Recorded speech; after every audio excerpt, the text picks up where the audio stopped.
Vamos retomar a segunda mesa, a gente já está bem avançado no horário. Agora, nesse segundo momento, a gente vai ter a mesa Por uma São Paulo Negra, usos, abusos de uma memória oficial e oficiosa de cidade. A gente vai ter a presença de 2 pesquisadores sobre o tema, um da área de História e outro da área de Geografia. Eu queria convidar o Fábio Dantas Rocha. Ele é mestrando em História pela Universidade Federal de São Paulo e bolsista pela FAPESP, integrante do coletivo Crônicas Urbanas. Estuda temas relacionados ao período da pós-abolição brasileiro, assim como o processo de abolição. Seus estudos também refletem sobre o processo de formação da Primeira República Brasileira, além de discutir o papel da urbanização na experiência da população pobre em grandes centros urbanos. Conceitos como de relações raciais, branquitude e classe têm direcionado suas investigações. A Amanda de Lima Moraes, ela é bacharel e licenciada em Geografia pela Universidade de São Paulo. O trabalho de conclusão de curso estudou a demolição da igreja da Nossa Senhora do Rosário dos Homens Pretos, localizada no antigo Largo do Rosário, atual Praça Antônio Prado. Sua pesquisa busca compreender a presença e a memória da população negra no processo de urbanização da cidade. Atualmente é professora da Rede Municipal de São Paulo, integrante do NEPEM, Geografia USP. Vou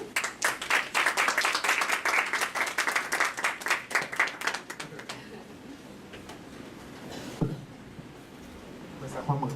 Então.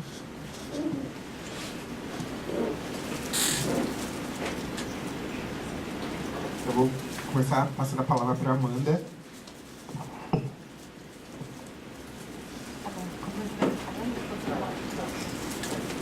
Boa tarde. Primeiro, eu gostaria de agradecer o convite. É um prazer estar aqui hoje nessa mesa. E agradecer a presença de todas e todos que estão aqui. Espero que seja um momento de troca. Eu fiz algumas reflexões que eu gostaria de compartilhar e algumas provocações. E quero falar também um pouco da minha pesquisa. Começo falando do geógrafo Milton Santos e de quanto é relevante falar desse intelectual brasileiro que tem um papel fundamental para a história do pensamento geográfico no Brasil e que em muitos momentos e espaço foi questionado sobre não se posicionar em relação à questão racial.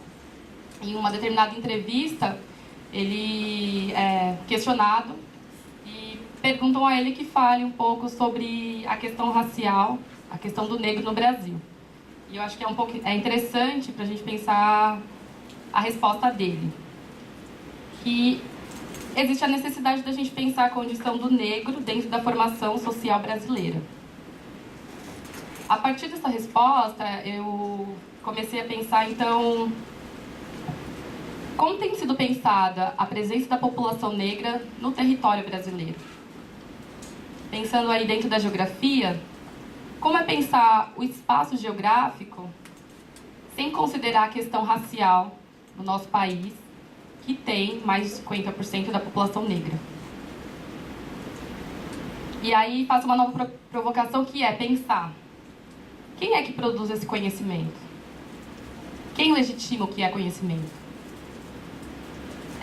Eu sou integrante do NEPEM, e aí, nesse sentido, acredito que é fundamental pensar a importância desses grupos e desses núcleos dentro da universidade. Grupos como, por exemplo, o LAGENTE, Laboratório de Estudos de Gênero, Étnicos, Raciais e Espacialidades, da Universidade Federal de Goiás. Os NEABs, nas universidades federais, são os núcleos de estudos afro-brasileiros, e pensar a importância desses grupos e núcleos no que diz ao fomento e à discussão dessa temática racial dentro da universidade. E que mais? Que vai trazer à tona um pensamento negro que tem uma vasta produção. E aí eu posso falar de vários nomes, como, por exemplo, a Lélia Gonzalez, a Beatriz Nascimento, a Sueli Carneiro, a Abdias do Nascimento, intelectuais negros e negras que passaram por um processo de invisibilização dentro da universidade. E aí eu tomo as palavras da teórica e artista Grada Quilomba, que vai dizer que isso se dá por, historicamente, a universidade ainda produzir epistemologias que refletem interesses específicos de uma sociedade branca, colonial e patriarcal. E aí pensar também em produção de conhecimento é pensar poder. Eu queria trazer essa chave do poder para a gente pensar a produção do conhecimento e pensar a memória também. Trouxe um trecho de um livro que se chama Silenciando o Passado, Poder e a Produção da História, do haitiano Michel Rolfe. Ele vai dizer que a produção de narrativas históricas envolve a desigual contribuição de grupos e pessoas concorrentes, que têm acesso desigual aos meios dessa produção. Então, falar de produção de conhecimento, falar de memória, é falar de poder. Quem é que produz essas narrativas? Novamente, né, quem são os sujeitos que decidem o que serão incluídos e o que serão excluídos da nossa memória coletiva.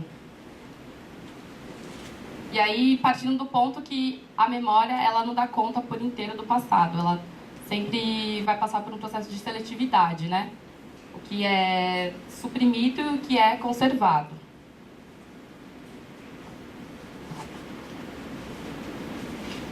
O Michel Rolfe, ele vai chamar esse processo de produção do silêncio, que eu acho que é fantástico essa nomenclatura, né? Pensar que a produção narrativa, de narrativas, ela também é uma produção de silêncio. E aí, pensando no caso da cidade de São Paulo, novamente eu pergunto, quais são as narrativas acerca da formação da cidade de São Paulo? Quais são os apagamentos e silêncios que foram produzidos? Essas questões foram o que me motivaram a começar a minha pesquisa, foi o meu trabalho de conclusão de curso. E eu parti de um campo da linguística, que é a toponímia, que eu acho que é um campo interessante para a gente pensar a questão da memória. Como já foi falado aqui hoje, a gente pode pensar no exemplo da rua onde está localizado aqui o prédio da Defensoria, Rua da Boa Vista, que tem esse nome por conta da vista que era possível ter para a Várzea do Carmo, né? Imaginando aí como era os meandros do rio Tamanduateí. Aqui no centro também, na rua 15 de novembro, antes de ela ter esse nome, ela se chamava Rua do Rosário. E ela teve esse nome porque, anteriormente, a Igreja do Rosário dos Homens Pretos se localizava lá, antes mesmo dela ser construída no Largo do Paissandu, como nós conhecemos hoje.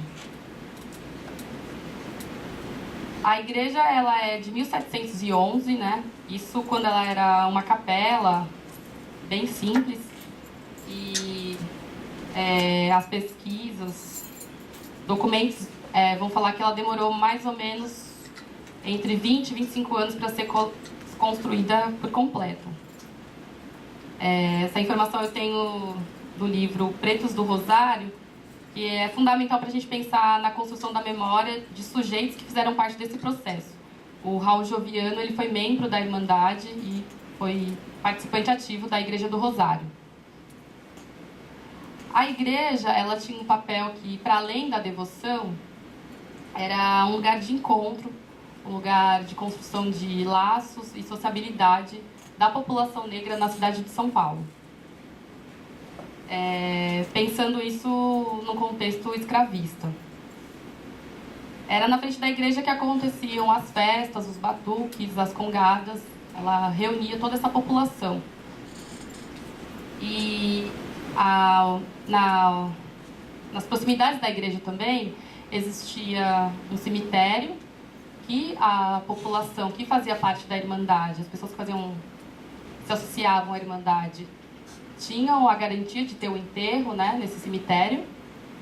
E todos os cortejos e festejos não é a melhor palavra, mas toda a celebração necessária para o culto à morte, que era valorizado pelas Irmandades. Assim como também próximo dessa igreja tinha alguns cômodos, uns quartinhos que eram de propriedade da Irmandade, onde pessoas que tinham alforria, libertos, podiam morar. Então, é para a gente pensar que essa igreja, ela concentrava toda uma presença da população negra. Além do cemitério e dos quartinhos, eu destaco aqui a presença das mulheres nesse espaço urbano. As mulheres quitandeiras, que desempenhavam um papel fundamental para o abastecimento de alimentos da cidade de São Paulo. Então, eram essas mulheres que estavam nas ruas vendendo itens básicos para o abastecimento da cidade, como peixe, toucinho, mandioca. E elas tinham uma circulação intensa dentro da cidade, ainda nesse período escravista da cidade. Essa prática de venda na rua, ela remonta aí uma tradição de mulheres ainda na África, que é importante destacar, entre povos da África centro-ocidental. Para além dessas mulheres quitandeiras, era presente também na cidade as lavadeiras, que estavam presentes nas pontes, próximo aos rios, às várzeas, sempre em grupos, né? Então, para a gente pensar que havia uma intensa circulação dessas pessoas que foram escravizadas, mas que é importante ressaltar que o fato delas circularem pela cidade não reduz a atrocidade que foi a escravidão. Isso possibilitou outras formas de resistência e de articulação na cidade.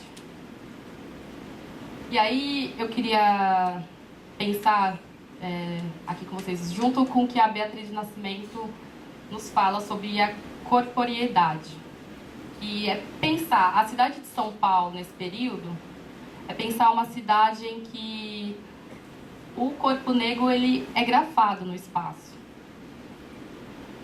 A Beatriz vai falar que o corpo ele ocupa o espaço e dele se apropria. O corpo é documento. O corpo é igualmente memória. Então, o que é esse corpo circulando nessa cidade? A cidade vai começar a se incomodar, né? Algumas pessoas vão começar a se incomodar com esse corpo na cidade. E aí, para a gente pensar um pouco o que é a cidade no final do século XIX, começo do século XX, a gente vai ter um intenso processo aí de modernização, que vão ser intensas transformações, que o Estado vai chamar de obras de melhoramento, obras de reformas urbanas, que na verdade vão ser diversas implementações de infraestrutura que vai passar a valorizar determinadas áreas da cidade de São Paulo. Bom, a consolidação da linha férrea, o uso do bonde, a iluminação pública, diversas obras que vão mudar a configuração desse espaço urbano. Assim como ocorre também diversas demolições de construções que remetiam a um período colonial. Isso porque a ideia era construir uma cidade a moldes europeus. Então, tudo que remetesse ao período colonial era considerado atrasado. Em 1872, os quartinhos e os cômodos, que eram da Irmandade, e o cemitério, são desapropriados e demolidos para o alargamento de ruas. Então, pensando já nesse processo de modernização. Um dos primeiros bancos da cidade ele vai ser construído em frente à Igreja do Rosário. Esse edifício existe até hoje, agora com uma outra arquitetura.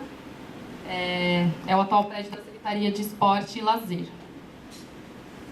E aí, para a gente pensar que por trás dessa ideia de modernização, havia um discurso que é higienista, um discurso de eugenia, que via a presença da população negra na cidade de São Paulo como um problema, como um atraso.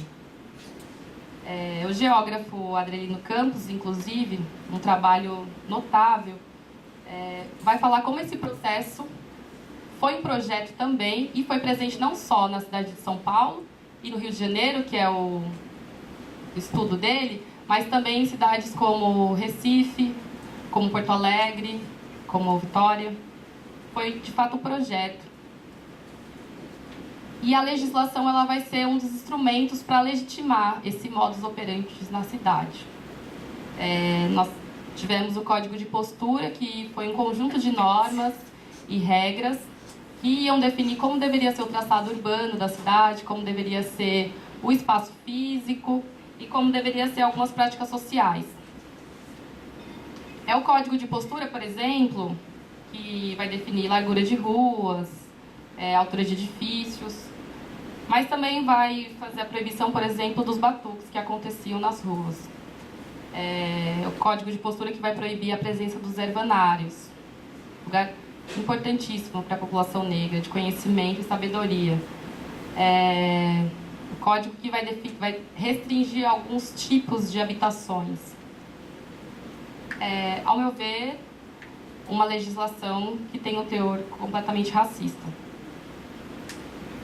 A Igreja do Rosário, ela passa a sofrer ataques na virada do século. No começo do século XX, ela é desapropriada e em 1904 ela é demolida. Há toda uma resistência da população, né? E o que eles conseguem é um novo terreno para que a igreja pudesse ser construída e uma indenização para isso. A igreja é demolida na gestão do prefeito Antônio Prado. E aí é importante ressaltar isso porque, na sequência da demolição, a igreja, a praça onde ficava localizada a igreja passa a ter o nome Praça Antônio Prado. E em 1906 a igreja nova é construída lá no Largo do Paissandu. Bom, acho que meu tempo já está no limite, né? Acho que pensar, então, a possibilidade de outras narrativas é romper com o que a Chimamanda, escritora nigeriana, fala sobre a história única. O perigo que é ter uma história única, né? E aí, quando a gente fala de São Paulo, há diversos sujeitos que fizeram parte da construção da nossa cidade e da nossa memória.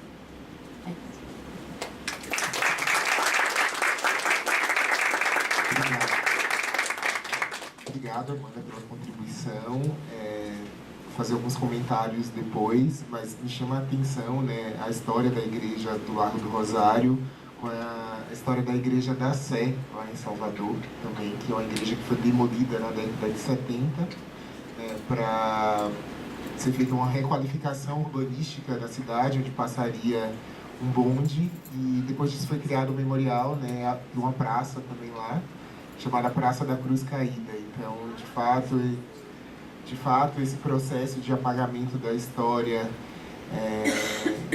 e da contribuição, na verdade, da população negra, né, especificamente em símbolos religiosos, não é uma realidade só de São Paulo, é uma realidade que, infelizmente, a gente tem observado em outros lugares quando a gente vai investigar a história. Mas muito interessante a sua pesquisa. Acho que a gente pode ouvir o Fábio agora e depois abrir para perguntas, debates e construções. Então, vou passar já a palavra para o Fábio, né? Além do currículo que eu falei, ele é mestre em História, mestrando em História pela Unifesp, é integrante do coletivo Crônicas Urbanas e vai falar um pouco para a gente da pesquisa dele, né? Trabalhando um pouco por uma São Paulo negra, usos e abusos de uma memória oficial e oficiosa de cidade. Olá, boa tarde. Meu nome é Fábio Dantas Rocha e, antes de mais nada, eu queria agradecer ao Vinícius pelo convite, né?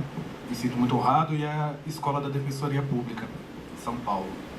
Bom, quando o Vinícius me fez esse convite, calhou de eu estar no finalzinho de um capítulo da minha dissertação que eu estava defendendo a ideia de que se pode falar sim de uma São Paulo negra. Por quê? A historiografia costuma dizer que a história da população negra de São Paulo é muito difícil de ser contada, afinal, a São Paulo foi inundada de imigrantes italianos, portugueses, espanhóis, enfim, de imigrantes europeus e, portanto, brancos. Quando eu fui mexendo nas minhas fontes, eu não encontrei só brancos, encontrei muitos brancos, mas também encontrei uma população muito grande de pessoas pretas e pardas, né? E aí eu precisei escrever essa história descrever sobre essa minha ideia da pertinência de se falar sobre uma São Paulo negra. Mas junto dessas experiências e dessas histórias, dessas pessoas que eu captei com as minhas fontes, eu também captei uma memória oficial que foi sendo construída com um esforço muito grande dos que governavam, dos endinheirados da São Paulo, né, de apagar essas experiências, por exemplo, dos homens pretos do Rosário, né, de apagar as experiências das pessoas que viviam na Várzea do Carmo, como a professora Ana Baroni falou, enfim. E aí, por isso eu usei a palavra oficiosa, porque é uma memória oficial que oficia uma São Paulo absolutamente branca, né? Uma São Paulo que, a meu ver, não é o que eu encontrei nas pesquisas, né? Mas para falar o que eu vim falar hoje, eu preciso voltar um pouquinho atrás, eu preciso ir até o início da República para dizer que esse momento é fundamental para que se comece a construir uma identidade do branco dentro da nação e como é o meu foco de estudo, dentro de São Paulo. Nesse momento, e principalmente em São Paulo, se constrói uma identidade de nação, uma identidade do paulista, que nos afeta até hoje. Bom, só é a gente perguntar o que representa o paulista para qualquer pessoa de qualquer estado, todo mundo vai falar que nós somos os chatos trabalhadores, somos os ordeiros, né? Não paramos de... não pensamos sempre em produção, enfim, nós somos e o paulista diz que nós somos o cara. Bom, somos o cara porque desde o início do século XX, essa ideia do paulista foi sendo construída como um homem trabalhador, ordeiro, disciplinado e branco, sobretudo branco, sempre apagando essa imagem da pertença e da presença negra em São Paulo. Ao longo do século XX, dois conceitos de raças eram considerados inferiores para a constituição da ideia de cidadania e da ideia de pertencimento a São Paulo. Os negros, como nós sabemos, e também a raça amarela, né, que eram os japoneses e os chineses. Não se dizia de trazer imigrantes para São Paulo, mas para substituir os indolentes negros, os indolentes ex-escravizados, que eram perigosos e tudo mais, mas não se queriam os amarelos porque eles eram fracos, eles eram... né? Isso aumenta durante a Primeira República até a Segunda Guerra Mundial, quando os japoneses, além de serem vistos como fracos, são vistos como perigosos, afinal eles eram de uma nacionalidade parceira dos exércitos de Hitler, né?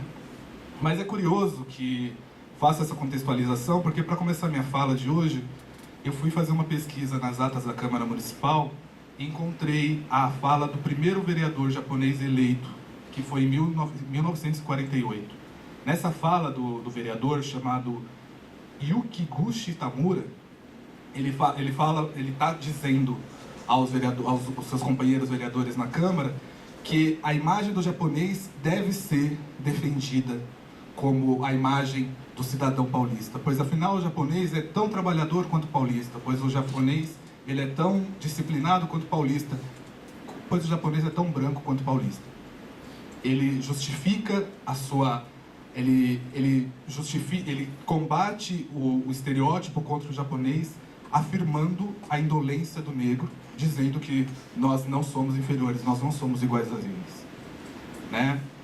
Isso é interessante porque é na década de 40 que o bairro da Liberdade começa a ser ocupado pela população japonesa, né? Uma ocupação ainda muito pequena, como a professora Ana Baroni disse, a grande imigração japonesa foi para o interior paulista, para essas cidades arredores de São Paulo, E o discurso do Tamura é um discurso que começa a trazer essa ideia de que os japoneses precisam e eles merecem um cantinho na cidade, né? E aos poucos esse cantinho da cidade vai ganhando apelos turísticos e comerciais, como a professora Ana Baroni disse, e começa a virar esse aspecto, começa a ganhar esse aspecto oriental. Bom, não é de estranhar que exista um projeto hoje que é de mudar o nome da praça e da estação para Japão Liberdade. Mas nós conhecemos a liberdade de fato, né? Para responder essa pergunta, a gente precisa pensar no conceito de memória. Bom, memória é um campo de disputa, né? É um campo de disputa que a derrota ou a vitória nesse campo justifica o direito à cidade, o direito à vida, enfim, o direito à cidadania. O Tamura conseguiu justificar a brancura dos japoneses nesse sentido. É ali que eu começo a identificar, a fazer uma pergunta: quando é que os japoneses viraram brancos? Não é? Se antes eles eram os amarelos, e por que agora eles não são tidos como tal? É ali que nasce. O preço disso, o preço da brancura dos japoneses na liberdade, foi a inviabilização, como a professora Ana Maroni disse sobre o Distrito da Liberdade, foi a inviabilização da memória da escravidão naquele lugar. Ali existiu o Pelourinho, entre a Praça João Mendes e a praça onde fica hoje a Praça da Liberdade, existia uma chácara chamada Chácara Quebrabarabunda, que o nome já é muito indicativo, porque nessa chácara, além do Pelourinho, negros escravizados eram torturados nessas chácaras. Esses negros que morriam tanto no Pelourinho, quanto na chácara, ou quanto no Pátio da Forca, no Largo da Forca, eram enterrados no cemitério que a professora Ana Baroni disse, né? Bom, disso tudo a gente sabe, e a gente sabe da importância que é a gente debater a história da violência institucional que a São Paulo empregou contra a sua população negra.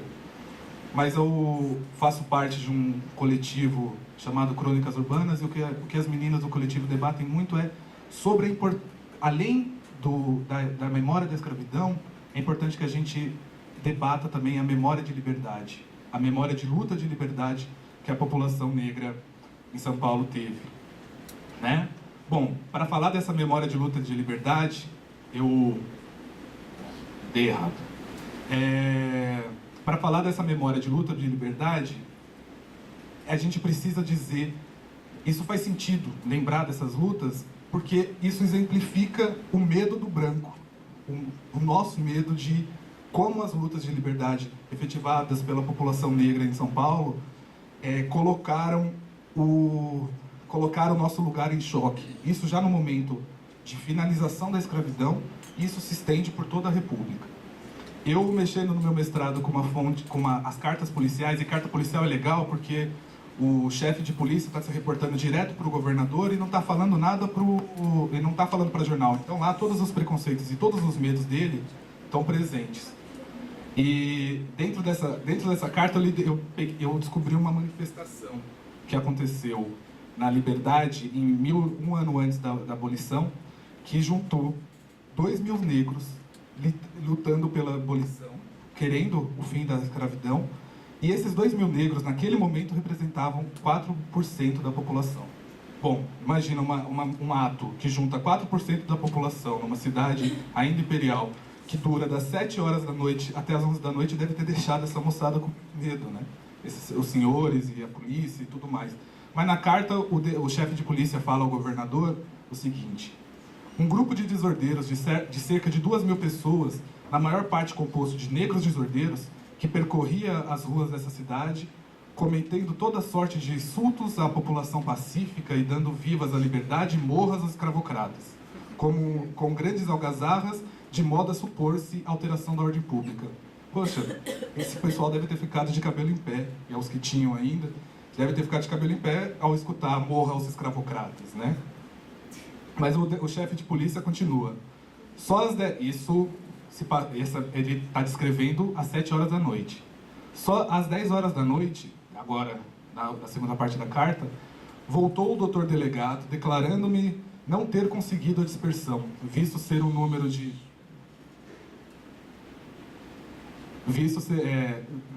Às 10 horas da noite, voltou o doutor delegado, declarando-me não ter conseguido a dispersão do grupo, visto ser um número de desordeiros elevadíssimo, e ter recebido a força policial, com pedradas, mostrando grande resistência.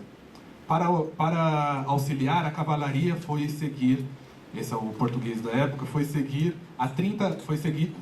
30 praças do corpo permanente, sob o comando do coronel Couto Velho, o qual, de acordo com o doutor delegado, pôde dispersar os desordeiros, só já às 11h30 da noite, sem ter havido espancamento no grupo, saindo, entretanto, alguns praças de polícia feridas pelas pedras que lhes foram arremessadas.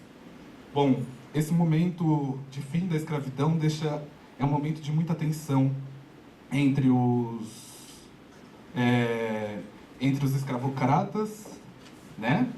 Bom, peraí que eu dei uma perdida aqui no relógio. Pronto. É um momento de muita... 10 minutos?